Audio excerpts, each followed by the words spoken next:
when it comes to financial literacy, building wealth, investing, regardless of what it is. When it comes to finance, this is the channel for you. In today's video, it is a compilation of this entire week's work, so I hope you enjoy it. Join me as I dive into 10 wealth building tips that you should absolutely ignore, and let's see if I can prove why they might just be holding you back when it comes to finances. When we start thinking about wealth, it can mean a lot of different things to different people, and in today's video, we're going to be looking at things that really tried and true that are better off being ignored. Starting with our first one, stop buying lattes. Now, of course, there was a money guru years ago that said if you stop buying lattes, it is going to build wealth. Within actuality, the concept, I know it kind of went into investing lore, is that if you stop buying lattes, let's say Monday through Friday, you're getting that $6 coffee every single day. You're going to be dropping about $1,000 a year, which for some people could be worked into the budget. And honestly, though, when you start ignoring some of the things that might bring a little bit of joy in your life, if you're going your regular 9 to 5, it might be worth it and be actually far beneficial to actually stop and buy that latte on a regular basis. Now, this also doesn't mean that you might slow it down a little bit. You might go to 3 instead of 5. You might find another form of coffee to save a little bit of money, but actually skipping that latte could be detrimental, which is the reason why you should go ahead and ignore that. Second one we look at is always DIY for everything. When it comes to DIY, I love doing it myself. When you start thinking of YouTube just like this, you can find anything. If you want to talk about, repairing furniture to dismantling an HVAC system, you can find a DIY video somewhere on YouTube that is going to walk you through it kind of step by step. However, in the long run, it might not be very beneficial. When you start thinking of things that are incredibly complex, there's not a time where I'm going to be doing my own electrical work or my own plumbing just based on what I've seen on YouTube or other social media platforms, which is why DIY for everything might not be the best advice. And of course, getting a paid professional for a lot of things can make a really big difference. That not only do you have to continue to repair, but you get it repaired and you get it repaired correctly. And of course, guys, if you like the content that I'm putting out on the channel, definitely consider subscribing to the channel. Let's get into number 3. Following your passion. Now, of course, following your passion, just like we're doing here on YouTube, doesn't always have to feel like work and doesn't have to feel like work. If you follow your passion, the passion has to be able to pay for what you're doing. If you're going into something that you absolutely love to do, but there's zero money in it, you're not going to see any benefit. It just might be considered a hobby, then a career, or something that you're looking at. Many cases, that is what it is going to be. You have to really differentiate between a hobby, which is just going to be for you, it's not there to make money, and a passion or something that you could turn into a career that, of course, you're going to have fun with. And if you can get kind of the mesh of those two, just like I was saying with YouTube, if you can get where I love doing the financial education, I can monetize a channel, I can get a lot of feedback from this, and of course, you can get paid for it. It is really a very, very good blend when it comes to both of them. Following your passion, again, still pretty good, but you have to take it with a grain of salt if it can be successful. Next one we look at is skipping college. Now this, of course, when you start thinking of the trade schools and when you start thinking of college in general, it is super, super expensive. And this, of course, has to go hand in hand where if you're paying $200,000 for a college degree that is going to pay you, $45K a year, might not be worth it. But looking at trade schools, even looking at local community colleges, more in-state schools, you can save a ton of money to get a degree in the exact same thing that you wanted to at a much cheaper price tag. There's a point where, we're talking trillions of dollars at this point in student loan debt and college education, making sure that you get a quality education, but it doesn't mean you have to go to the really, really big expensive schools to go ahead and get that, making it a little bit more affordable, or even saving up for college yourself can make a big difference. And the next one I look at, which I do love, buying in bulk to save money. Discount stores, we have Sam's Club, we have Costco, we have BJ's. Logical way to save money, but for a lot of people, it does not save money, and a lot of people do not see the benefit of it. Depending on what you're buying, if you're a family of 2, chances are buying in bulk might not be the most beneficial, might be good for a couple other things, but when you start looking at perishables is the big thing. Buying in bulk when it comes to perishables, if it's not something that you can freeze or you can store, buying it in bulk, and we know roughly 30 to 40% of all perishable goods. So food actually goes unused, it goes waste, and it goes garbage. So buying in bulk might not be for you. And again, it might be something you're better off ignoring if you are and don't have the ability to store or preserve all the things you're buying when it comes to bulk. Now, of course, this is a sticking point for a lot of people. People say that rent is just throwing money away, that renting is, again, just kind of a waste of money. Now, it can be, but it also depends on the individual. It also depends where you are in life. There is no shame in renting. The American dream of holding and owning a home doesn't suit everybody. When you think of the apartment life, when you think about renting property, when you think of something of that nature, you're eliminating your taxes, your insurance, your upkeep, mortgage interest rates. You're eliminating everything in its entirety, and you don't have to worry about the maintenance. Now, I know this day and age, a lot of people are really into not having to worry about that, especially because the cost of everything is exponentially getting higher. Where if you need a new HVAC system, you need new windows, a new roof. If you're renting, your rent just stays kind of the same. Might go up year to year a little bit, but overall, those costs are not going to fall on you because you are not the homeowner. And you know what? Worst case scenario, if you're in a situation where you move, anything of that nature, don't have to worry about buying another house. Don't have to worry about selling a house, moving everything out of there. There's a whole part of it that is taken away with renting. And I know a lot of people that are getting a little bit older that are looking for rental spaces because they don't have the commitment and they don't have the maintenance of utilizing those houses. Now, of course, next one we get into is never using credit cards. Now, this, of course, goes back to the Dave Ramsey philosophy. Credit cards are never meant to be used. For some people, credit cards might be it might be the only option if they're used in the right manner. Now, again, ignoring credit cards in your entirety could be detrimental because of the credit score and the impact you could have. And of course, guys, you can do things without a credit card, but it's a lot more difficult. There are a lot more hurdles. There's a lot more, really a lot more roadblocks that we see out there if you don't have a credit score, even when it comes to, getting an auto loan, getting a mortgage, anything of that nature. If you don't have credit, if you don't have credit established, if you don't have score established, good luck. It's going to be really hard, short of having, a really high income, short of having a lot of money down to kind of offset it. There are a couple things in there, but again, never using credit cards could be something that some people could ignore, but overall, having at least one for an emergency. And we've also noticed that when it comes to, let's say, hotel booking, car rentals, things of that nature, some places would not even take a debit card. Being in a financial industry, I've seen where places will not take debit cards. They want credit cards. That way there's not a cap or you can't remove the money that is in there. And of course, when you have a stronger credit score and it is much higher, you do get everything cheaper. With it being cheaper, the next one we look at is don't invest in stocks. Stocks come with risk. Risk comes with return. Return comes with money. That is one of the biggest things. When I say don't invest in stocks, stocks are high risk for the most part. And the reason being, when you look at an individual company where if I'm just investing into Apple, if I'm putting money just into Tesla, if I'm putting money just into individualized stocks, it is going to be a far greater level of risk than even I want to take. That is the reason why I focus my entirety into ETFs, 3 ETF portfolio. You could even do one. When we talk about one, you could invest in something like the VOO, the Vanguard S&P 500, one index fund, leave it in there, really set it and forget it. As long as you're making contributions, it is going to grow roughly 10% a year, which is a really, really good return. You multiply that times 40 years plus some compounding, you're talking millions of dollars with regular contributions. You have to be investing. The earlier that you can do this, the more the compounding interest is going to be on your side and the more return that you're going to see. And a lot of people, you don't have to save if you just earn more. This is kind of the flip side of it. So it's interesting. And this is something that I definitely wanted to discuss is you have two sides of the coin. When you think of two different buckets, and this is the way that I look at it. One, first bucket, you have your income, how much money you're bringing in. Two, you have your liabilities, how much money is going out.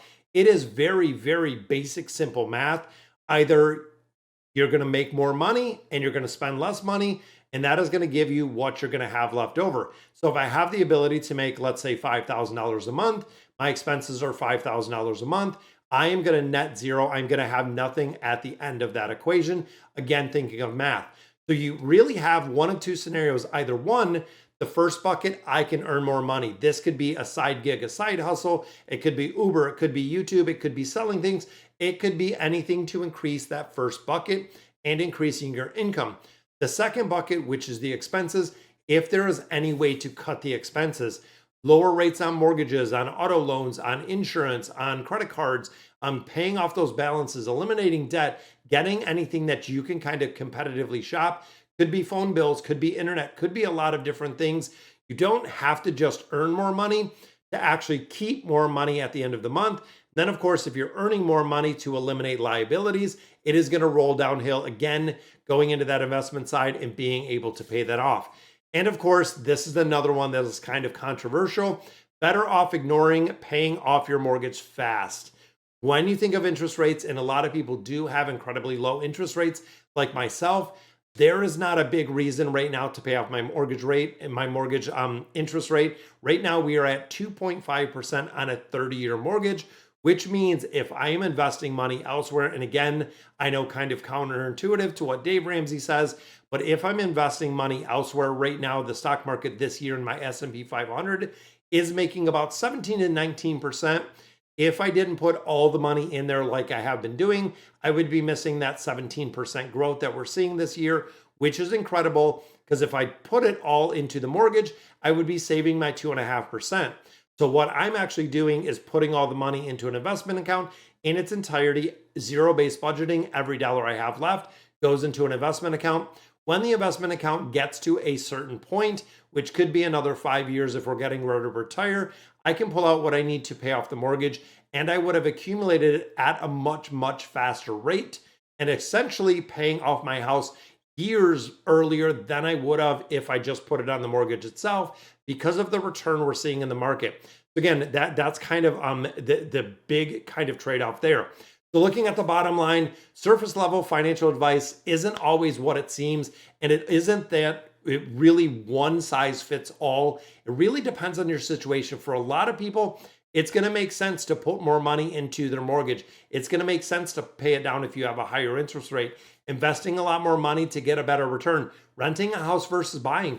That could also be a very, very good thing to think of when you start looking at your financial advice and really the picture overall. So when you think of some overrated wealth building tips, there are some definitely some good ones in there that you could go ahead and ignore, and I'll catch you in the next video. Join me as I share my top 3 essential tips for first-time investors and see if we can level up your investment game. When it comes to investing, it can seem super overwhelming for new investors, but investing doesn't have to be as complicated as people really think. And in today's video, we're going to be discussing 3 tips that can help you overcome the fear of investing. And of course, for a lot of people, they don't even know where to start. I do have some links down below for M1 Finance. I also do have ones for Robinhood. And going through these tips, and when you have completed these in their entirety, might be the time that you're looking to invest.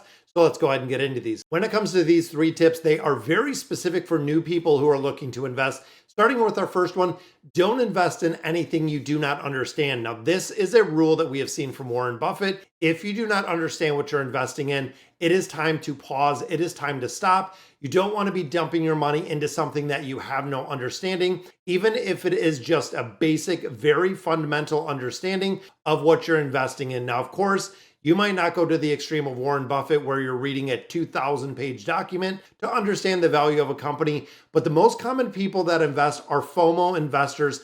That is the fear of missing out. They see something like Nvidia that is doing incredibly well over the last 5 years, looking at a 2,500% return, but also looking at AMC, GameStop, Ethereum. There are a ton of things, according to social media, are going to go crazy in the future, but of course, a lot of people have lost an incredible amount of money. Also, relying on friends to join in. Now, a lot of people tell you about investment strategies, different things that they're doing, but how many people actually back it up with what they're doing? And also looking at the super rich. For a majority of individuals that have a net worth over $1 million, most of it comes with hard-earned money invested over an extended amount of time. And of course, when you start looking at those get-rich-quick schemes, most of them are just that. It's a pyramid scheme. It's a scheme.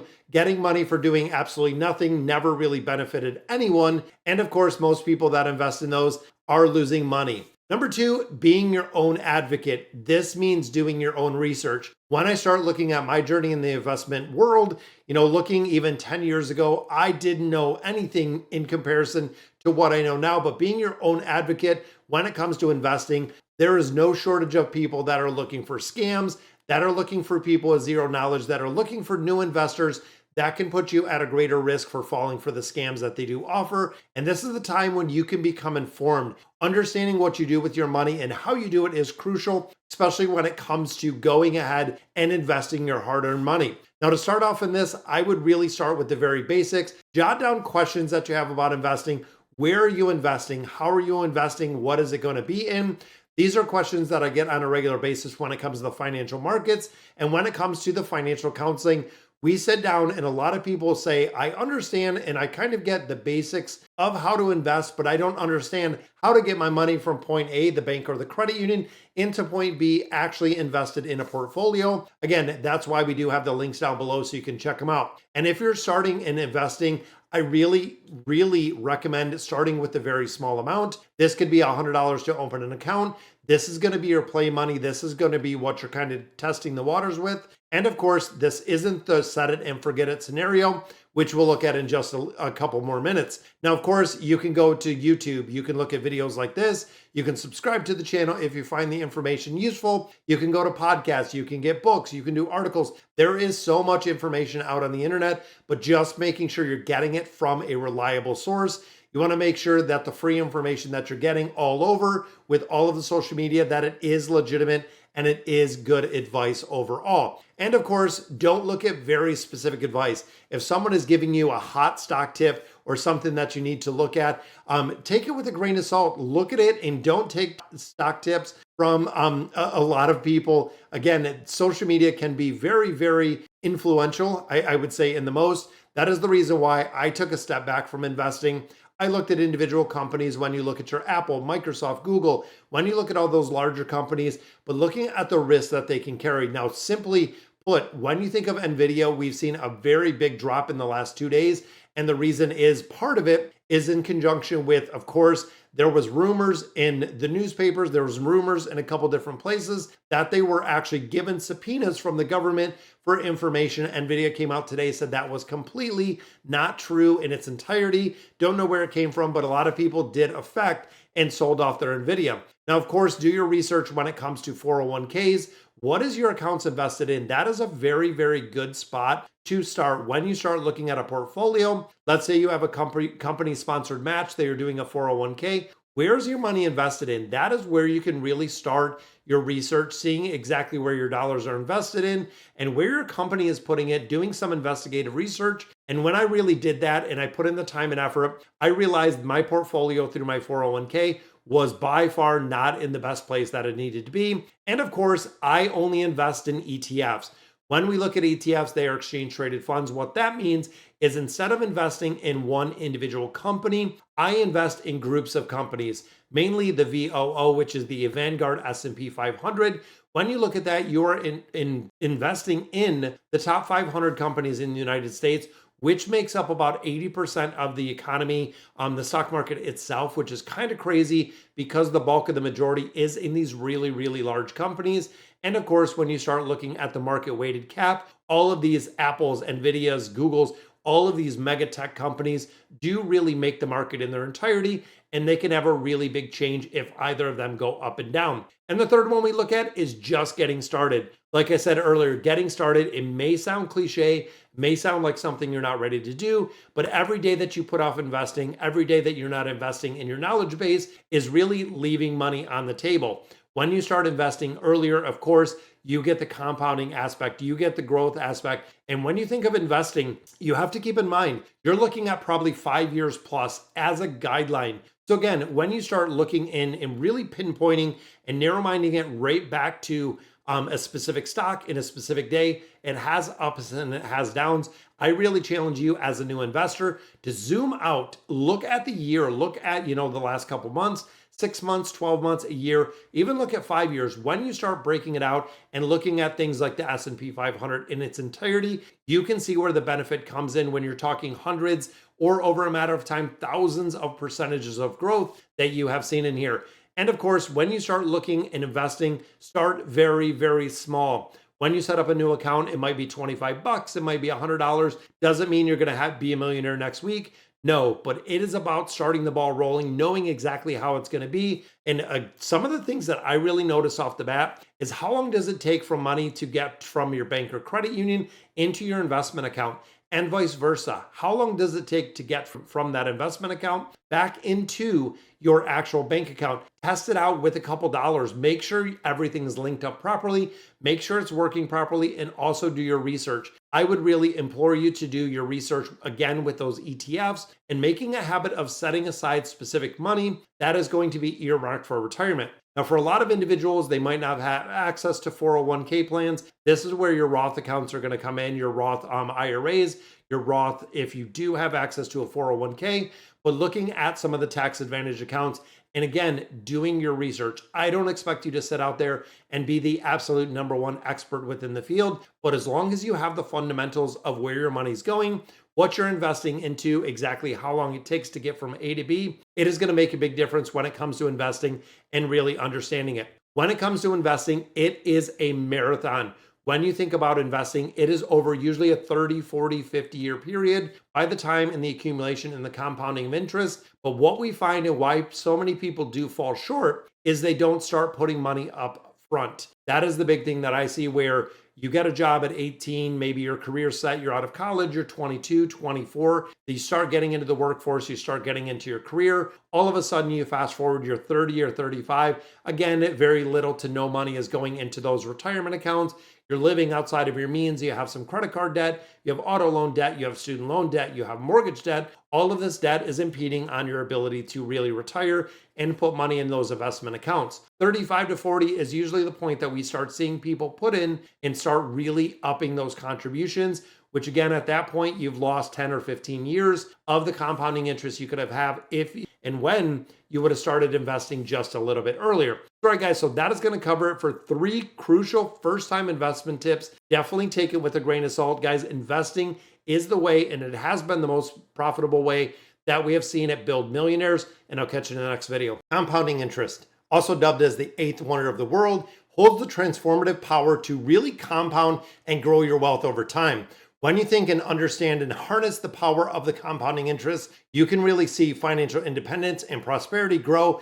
And in this video, we're going to be looking at just that. To understand compounding interest, it is the interest that is accumulated on your investments, and it is compounded, adding to the principal, adding to the investment itself. At its very core, when you think of compounding interest, it is the principle of reinvestment. When you invest a sum of money, that money accumulates interest in a first period. That interest is reinvested, giving you a new total. This, of course, can exponentially go year over year, decade over decade, accelerating the snowball. And thinking about like our consolidation, when you do the snowball method, it does go and grow faster and faster and faster. We're going to look at some examples in this. But the benefits of starting early, this is where we really need to get into, starting at 18, starting at 22, starting at 25. The earlier that you start investing, the more you will see the compounding. And this really amplifies the effect that we see with it. Critical factor to wealth growth is putting money in. The critical factor to growth is putting money in, even if in smaller amounts, on regular contributions to savings or investment accounts to start that compounding.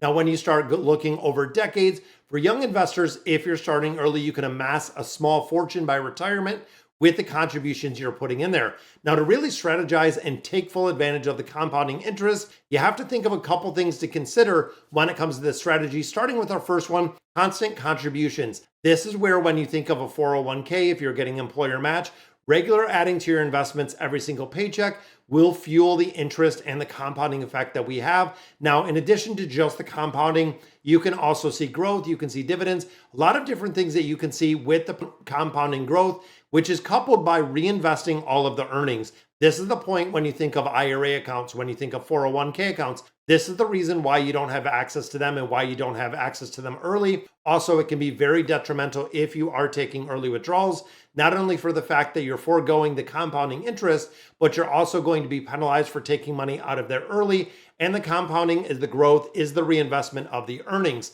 Now, looking for high interest accounts. These are looking for accounts that are going to pay above average interest rates. Even now through M1 Finance, we have a link right down below. They do have a 5% high yield savings account, which is pretty good if you want to keep the money liquid as in an emergency fund, keeping it safe. But when you think of the higher interest you can accumulate, if you're putting it into the S&P 500, the higher the rate of return you're getting without really offsetting a lot of the risk. But knowing something that is invested, something is diversified, is going to make a really big difference when it comes to the compounding. And that's, of course, the utilization of the tax advantage accounts. These are the IRAs and the 401ks. Looking at the Roth variants. Now, when you think of the Roth versus the traditional, I always lean a lot more heavy towards the Roth variant, because when it comes to a Roth, you're going to get to a point where this compounding interest is going to exponentially grow, and you're going to have the ability to take the money out tax-free when you and after you see the compounding. When you see the compounding in a traditional plan, you do have to pay taxes when you take out contributions, which means when you get to the very, very high stages of compounding interest, guess what? You're going to be paying a lot of taxes on a much, much higher balance, which could be hundreds of thousands or even millions of dollars more that you're going to be taxed on when you get to there. Now, when you think about compounding interest, as an investor that starts just investing $200 a month at the age of 25, is going to make a big difference. Thinking of a secondary investor that starts saving the exact same amount at 35, by the time both of these individuals do reach the age of 65, there's one that is going to have considerably more money because of the compounding interest. And we're going to look at that in just a minute. Now, of course, there are some very common mistakes that can derail the compounding interest, which comes in the form of delaying the investments. When you think of even starting 10 years later, that $200 being able to actually compound and roll into itself as it grows is kind of crazy when you start breaking out the math with a compound interest calculator, which again is exactly what we're going to be looking at. Early withdrawals was another one that we kind of touched on. If you're taking out early withdrawals, it is going to disrupt the principal and disrupt the compounding, the process that you do want to get through a ton of different years. And we have to remember the fees. This is one of the big things when we think of ETFs, when we think of investing in, the VOO, the Vanguard S&P 500. When you think of a very, very low fee structure of a 0.03, it makes a big difference when you're putting it in mutual funds and they're charging you 1%, 1.5%. If you have it with a financial advisor, that is paying you the exact same. You're paying them another percent over the course of a extended amount of time. You will see a massive difference in the portfolio from just investing and forgetting it, like I said, with the VOO, putting it into ETFs, which have an incredibly low cost. So let's hop over. I want to look at the calculator, show you exactly what it looks like. So let's go ahead and take a look. All right, so here we are at investor.gov. It is one of my absolute favorite compound interest calculators that we do have. Very, very straightforward. So again, we're going to run through the two scenarios. Scenario A has a person that is 25 years old. Initial investing is nothing. So we just got out of college. We finished. We're in our first career. We're making 18. We're making $25,000 a year as you get out of college. Initial investment is zero. We are putting $200 in there. We are age 25 and we're going to go all the way to 65. So we do have that full 40 years of compounding interest. And the estimated interest rate we're going to put at 10%. That is the estimated interest rate of the S&P 500 over an extended amount of time. There's going to be ups, there's going to be downs, but overall looking at that estimation of the interest rate of 10%, we're not going to have a variance because again, we want to kind of keep where we're at with our interest rate, and the compounding is going to be frequency of annual. So we're going to go ahead and calculate this, and looking at just putting it in there, zero for our initial investing, but starting with that $200, you have $1 million. That is right. In 40 years, you are going to be a millionaire. That means through all of the time from age 25 to 65, you only put in $200. When you got raises, you stuck with $200. When you got promotions, you moved up a job. When you got to the point of your career, you were only putting in $200, and you have been doing this for exactly 40 years in this scenario. Now, thinking of the person 2 or person B, when we think of it starting to invest in 35, and the reason why we use 35 is that is about the average age when people start thinking about investing. They start planning a lot more. They start seeing a future, a family. A lot of things do come by the time that you are 35. So we are cutting 10 years off of this equation. That $1 million calculation you had right there now goes to $400,000. When you think of, in its entirety, we're cutting off 25% of the years. So instead of doing those 40 years, we're doing 30 years. But you can see that we have more than half what we have in the compounding interest.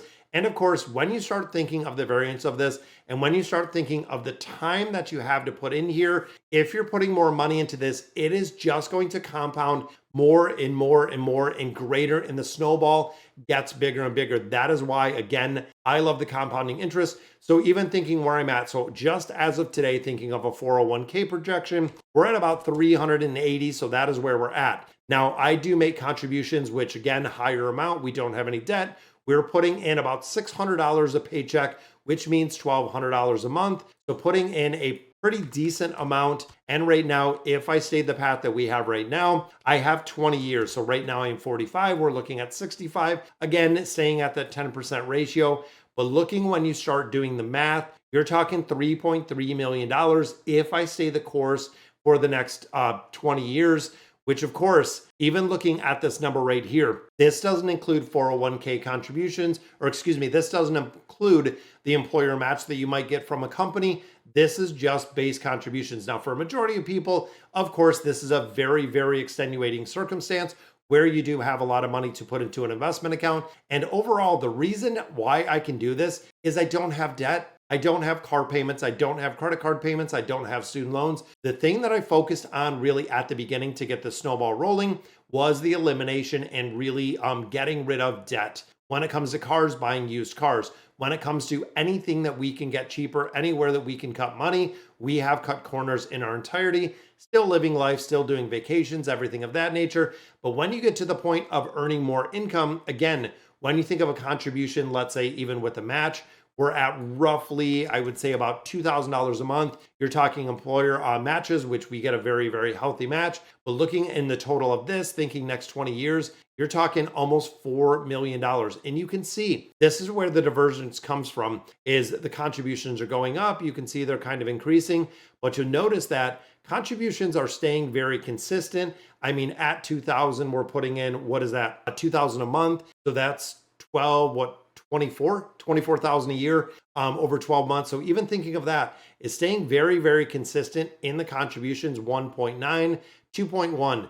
So even thinking right there, so when you're looking at year 13, going into year 14, you're looking at almost what, $214,000 of growth. Then the 214 goes to 2,349,000. So when you start getting to these higher numbers, it compounds faster and faster and faster. This is the reason when you think of Warren Buffett, when you think of the amount of money he has, the compounding didn't really take effect and continues to take effect when he hit about 65. That is when, he got to a pinnacle of having millions of dollars.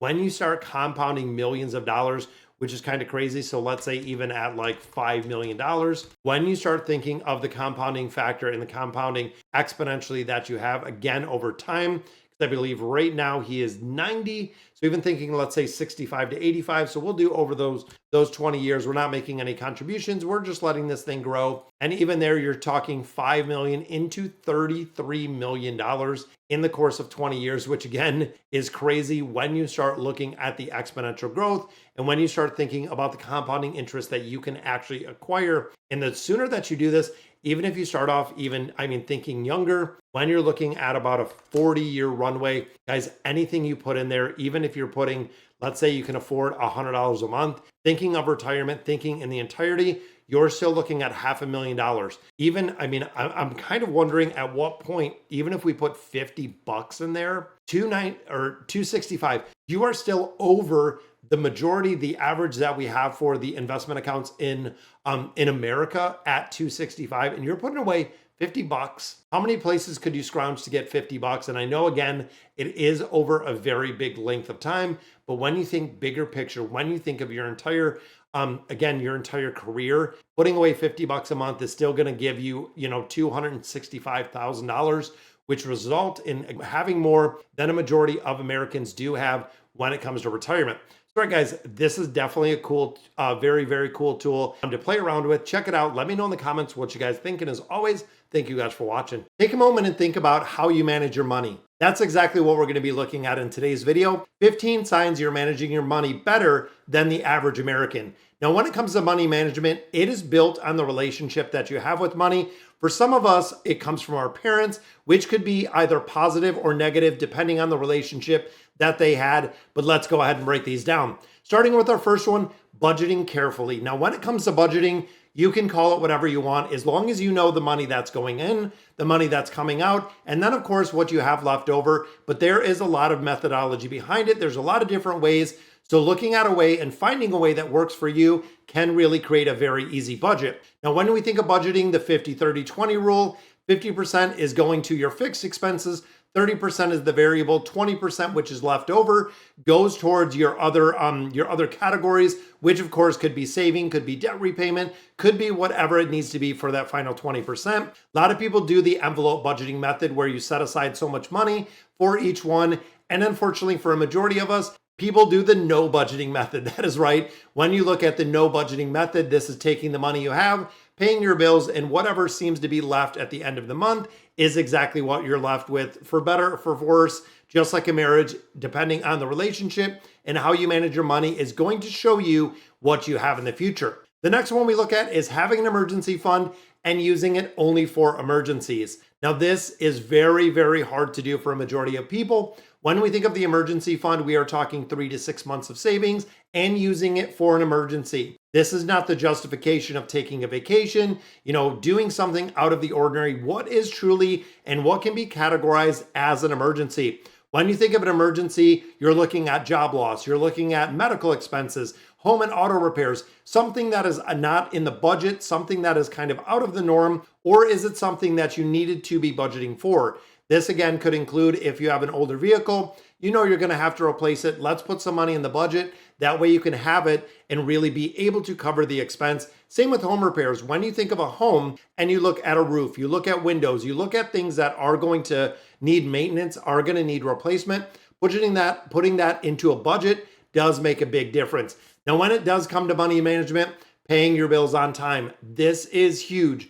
When you're paying your bills on time, you're avoiding your late payments, you're avoiding dings possibly affecting your credit, you're avoiding paying interest. There are a lot of things, in keeping your credit score in good shape can be a game changer for the rest of your life. It seems like common sense, but people fall behind with bills. This is the reason why I recommend, and I have ever since the beginning, automating your bills, making sure that your credit card bills, your auto loan bills, your mortgage bills, everything is paid on time every single month, that you're not falling behind on those bills and you are getting those paid on time. And of course, with the on-time bill payment, not having high interest debt. This is one that I know a majority of you guys cannot really attest to. When we think of high interest debt, we are thinking of credit cards. Credit cards are and can be very, very detrimental when it comes to managing your money, when it comes to a relationship. And again, a lot of this does come from your parents, comes from other sources, where if people say that credit cards are bad, not really. Credit cards can build credit. Credit cards used properly can really be a tool, and that is all it is. Majority of people, however, use credit card and use high interest debt as a crutch or use it as something as a supplement to their own income, meaning when they become reliant on them, it becomes part of the debt. And honestly, to get out of credit card debt, when you start getting to a higher balance, I'm talking when you get $10,000, $15,000, $20,000, getting out of credit card debt can be incredibly difficult to do. The next one we look at is the 401k. You are making contributions to the 401k. Now, surprising enough, we have about 20% of Americans that are offered 401k plans. They put in zero. There is nothing going in those 401k plans. And a lot of the companies where we are not seeing contributions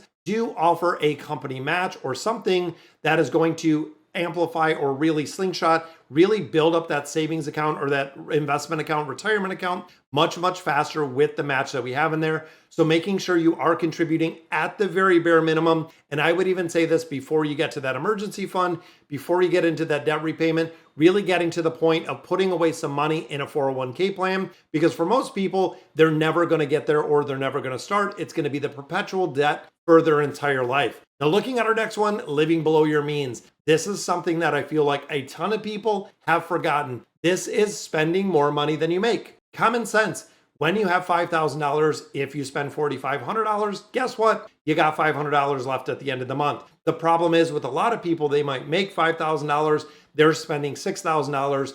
that negative 1,000 is coming in the form of credit card debt because, of course, they are not managing their money properly and they don't really budget for it. If you know where you're at financially, it is a game changer. When you start doing a budgeting, when you start doing your spending plan, it is a game changer for the rest of your life because you know without a doubt exactly where you are. If you're managing from month to month, if you're managing week to week, if you know you're not going to have enough to pay those bills, a lot of people will go out, make some extra money, work some extra hours, get a side hustle. There's a lot of things that you can do to go ahead and increase income to make sure you're covering those bills. And of course, when we talk about paying your bills on time, your credit score. Now, any credit score over a 720 is considered good credit. Anything above a 714, you are on the good side, or the average credit score of Americans fall at a 714. So they're running about the A credit range. If your credit is below that, definitely some room for improvement.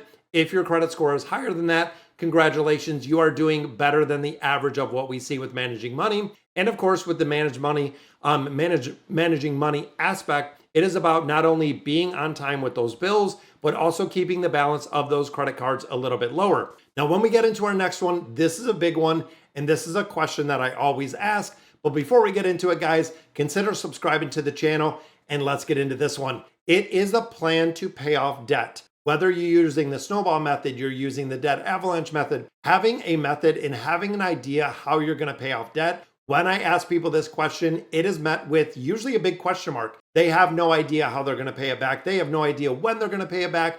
They have no intention, for some people, to pay it back at all. Having a plan in place, knowing exactly how you're going to do it, how long it's going to take you, how much money you got to put towards it to get it gone in X amount of months or years, will be a game changer. And it will also be a driving force that can keep you accountable to where you are for that debt repayment. And of course, saving for big purchases. This is another thing I believe that years ago, people don't do. When you think of saving for a home, saving for a car, saving for a college fund, saving for renovation, saving for vacation, most people don't save for anything anymore. It is about the instant gratification, meaning that I can go out, I can buy a house, I can do it zero down, I can borrow money for my 401k, 100% financing on cars, student loans, gonna take them out forever. People have been doing it for, 10, 20, 30 years. We've seen student loans. And of course, being able to borrow money for weddings, for vacation, spending the next 3 to 5 years to repay it. So not only do you, let's say, spend $10,000 for a wedding, which is super, super cheap, then you spend the next 5 years paying for it, meaning your $10,000 wedding now ran $15,000 because you paid the interest over 5 years. And again, you're stuck with that payment for an extended amount of time. Now, when we think about finances and managing your money, tracking your expenses, this is something that is very important to the budgeting process, very important to the financial aspect, the financial planning aspect. You have to know where your budget is and you have to know where you're spending your money. This gives you the tool and gives you the ability to cut when needed and where needed. Looking at subscription services, looking at a lot of things that people sign up for that they don't utilize or don't utilize in the entirety. Get them out, get rid of them, get them out of the budget, guys, because it will be very, very important when you start repaying that debt to have the money there. And of course, when we talk about the budgeting and when we talk about that emergency fund, looking at unexpected expenses, there's got to be a plan. There's got to be something in place where if the emergency fund doesn't cover it, if it is something that is above and beyond what you normally have, if it's job loss, what does it look like? What is the plan? Not really having the financial plan, the money set aside like we have an emergency fund, but what is the plan if XYZ happens? What is your course of action and how are you going to handle it? And of course, when we think about managing money, it is a side hustle.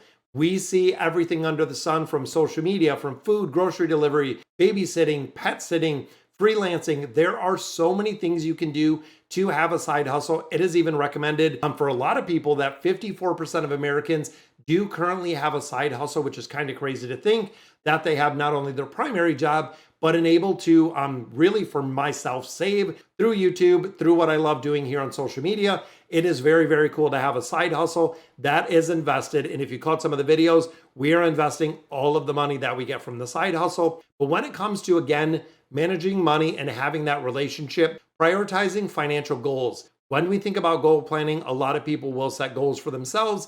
When it comes to the financial goal planning, most people will forget this in their entirety. There will be absolutely no plan. When I talk about like a 3-year, a 5-year plan, or even longer, there is nothing in the woodworks There's nothing in the market. There's nothing written down, which is kind of crazy. Now, again, when you think about your relationship, paying off credit cards in full, this is going to do two things for you. Number one, if you pay your credit card off in full, you're not going to pay interest. You don't want to pay interest if you have credit cards, if you have reward cards, if you have cards that have a high interest rate. Chances are, if you're not paying them off in full, you are paying more in interest than the rewards programs that you're signed up for that these cards offer. That is the catch-22. That is how they get there. In addition to not only not paying interest on that card, if it's paid off in its entirety, you are helping your credit score. You are keeping your capacity at 100% because you are not carrying debt. And the final one that we see on here is spending responsible, not going out and keeping up with the Joneses, not falling to the lifestyle creep, not really staying up with everyone else, looking at the fancy shoes, the new technology, what everyone is into, lavish experiences. But a lot of people, if you really plan, a lot of things you can find cheaper than you normally would, which is very interesting to see when you start discount shopping, when you start bulk shopping, when you get out of high interest credit card debt. It really gives you the ability to take care of your finances and manage the money that you want. All right, guys, so that is going to do it for today's video. Managing our money, definitely better than the average American if you are doing some or all of these things. Let me know in the comment and I'll catch you in the next video. If you already saved your first 100K, not too difficult, is it? In today's video, we're going to be breaking down 5 steps to save that first 100K. And of course, the hardest thing about saving money and investing money is starting. That is it. It is really that easy. When you start the snowball, when you start investing, it really does make a big difference. Being afraid of the mistakes that are going to be made along the way will lead a lot of people into inaction or not doing anything at all. And of course, going through the step-by-step guide that we're going to preview today, going through here and following it in its entirety does make a big difference. So the first step in this is knowing exactly how much you need to save. When you think of that runway of $100,000, of course, there's going to be a lot of variations from person to person, depending on your income, depending on your financial status, exactly where you are. But thinking of the very basic budgeting rule, 50, 30, 20, 50% of course is set aside. That is going to the fixed expenses. 30% is going to those variable expenses. 20% is going into savings. Now, if you can really follow the 30-20 rule or however you budget, if you can put 20% of your income away, you are going to get to this goal of $100,000 regardless of how much you make on an annual basis. Because of course, the more that you're saving, the faster it's going to go, the faster it goes, the faster you're going to hit that. Now, of course, if you can't save that 20%, if it's 10%, if it's 5%, if it's 2%, whatever it may be, it needs to go into an investment account and it needs to be going and growing in an investment account. Step number 2, set your savings goal. This, of course, is going to make a difference depending on the individual. But when you think of that 50, 30, 20 rule, it is very straightforward. It is very quick and easy, knowing exactly how you're going to break it down. Now, when it comes to investing and when it comes to saving in general, there are a couple different steps, which the first one is short-term and long-term. This, of course, short-term yields the 1 to 5 years. Long-term is anything over 5 years. So this is where we can break up what we're saving for, how we're saving for, and setting very specific goals. And the more that you can break this down, the more that you can really get into it, the more specific it's going to be, making it easier. Short term, of course, we're looking at emergency fund, vacation, maybe down payment for a house, down payment for a car. There can be a couple of things, which again, short term, 1 to 5 years is what we're saving for. Thinking more of the liquid. This could include high yield savings accounts. It could be very short-term CDs. When you start investing this money in the market, what we're putting in the market is going into long-term. This, of course, is something you're going to be going 5 years plus. When we think of the average performance of, let's say, the S&P 500, it's around 10.4%, which of course, that is over a multitude of years. If you look at 2022, very, very tough year for the market. When you look at 23 and so far what we've seen in 24, very, very good years for the market. So you don't want to take those short-term funds and invest it because you never know what kind of market experience you're going to get. And of course, when it comes to long-term, we're looking at down payment for a home, major renovations, major upgrades, child education, retirement funds. A lot of that is thinking of more of the longer term. So again, when it comes to short-term rainy day funds, really before you start investing, you got to have that starting off with the covering 3 months of living expenses, getting that emergency fund fully funded. And of course, 50, 30, 20, going right back to this, 20% of that going into the savings account should be pretty quick to build up that emergency fund at a minimum of 3 months. Now, again, Emergency fund is going to be very dependent on the job you have, the career you have, the stability you have. If you're sales orientated, might want to save a little bit more where, your income can vary from kind of month to month basis. If you have more of a set job or a high demand job, might only have 3 months, but of course, this is entirely up to you when it comes to cash flow. Thinking of where to store this, M1 Finance right down below, guys. There is a referral link, but they are offering you 5% on a high yield savings account. So keeping it liquid, that is the exact spot that I do have my emergency fund parked right there. Now, when we start thinking again that long term, this is retirement. This is the time horizon where you're thinking 10, 20, 30, 40 years. And of course, getting into this and building out the time horizon, when you look at the consistency of the S&P 500 yielding that 10% return over 20, 30, 40 years, that is the long run that you're going to see your compounding interest, that you're really going to see the growth out of there. And of course, with your financial goals, you want them written down. I cannot stress this enough.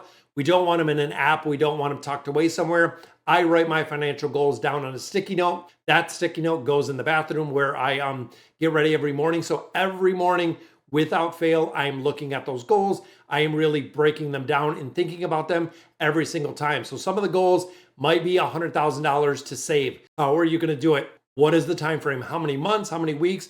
What's your time frame? What exactly do you have to? And of course, you can do this mathematically saying, hey, I want to save $100,000. I want to do it in 10 years. Okay, I have to save $10,000 every single year. I have to save X amount of money every single month, X amount of money every single paycheck, breaking it down in its entirety. Step number 3 in here, earning more money, turning your passion into a side hustle. This is something that I love to do, especially here on YouTube. So if you like the content that I'm putting out with the financial education and literacy, definitely consider subscribing to the channel. But when you think of turning your passion, something you love to do, for me, this is the education piece of the financial industry. But being in here makes a big difference because when you think of buckets, and this is the way that I really systematically think of my budgeting method and also think of how I kind of run my finances, you have one bucket that is your income. Bucket number 2 is your expenses. Bucket number 3 is what you have left over in the end of the month. If you have anything left over, that is up to you. Now, of course, if we take our first bucket, which is income, if you look at the side hustle, if you have the ability to increase that first bucket, so making more money, having that extra income, having passive income, having a bunch of different ways to increase that first bucket. Then if you take our second bucket, which is our liabilities or our expenses, if you can find ways systematically to lower those expenses, really bringing down the cost of living is going to give you a much larger pool at the end of the month. That could be debt repayment. That could be getting towards saving your first 100,000. It could be retirement. It could be whatever you need it to be, as long as that money is there. Looking at number 4, tracking your expenses. Chances are without tracking your expenses, you have no idea how much money you're spending. Without having an idea of knowing how much money you're spending, where you're spending it, it takes away the ability to control or vary what it is. Now, when you think of some of the very wasteful habits that we do, such as the impulse purchases, buying things without really the consideration of the impact on the budget, impulse purchases, which means like store checkouts, things of that nature, Americans spend about $3,000 a year on impulse purchases, on those targeted things. And they know the marketing when they put them out checkout, bags of chips, candy bars, drinks, everything like that. And when you think of the latte factor, this is something that we've talked about before where, hey, if you're looking and you're spending $6 every single day on a latte, you add it up, over a week, over a month, over a year. But honestly, when you start thinking about this and you add it over a lifetime, it can be a game changer. But of course, I don't want everybody to cut back when it comes to budgeting and cut back their lifestyle, cut back everything in their entirety. What you need to understand is the impact it has on your budget. Is it something you're budgeting for? Is there a way that we could cut it back even a little bit? Let's say you cut 30 or 40% off. Instead of getting it 5 days a week, you get it 3 days a week. That could make a big difference in your budget when you start looking at the unnecessary expenses, especially when it comes to memberships, when it comes to subscriptions. It is on average that $220 every month is going to subscriptions, and a lot of the subscriptions are going entirely unused. Now, of course, with technology, we can look at Rocket Money. You can look at Dave Ramsey's app. There's a ton of different ways to track all of your expenses in one place.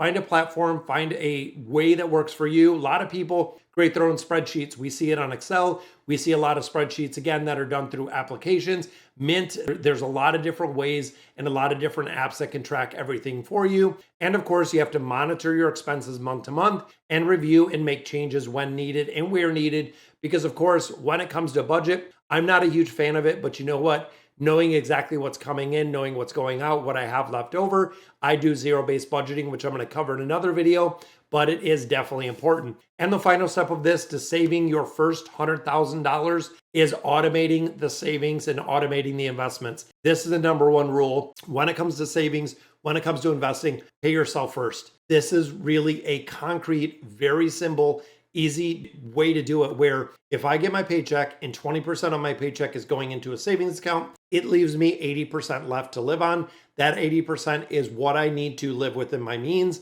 Once we get to that 80%, we know that 20% is already spoken for, which again, might not apply to you instantly, might not apply right off the bat, but you have to make sure that you're paying yourself first, because what I see traditionally is a lot of people talk about, I don't have money to do 401k matching. I don't have money to save.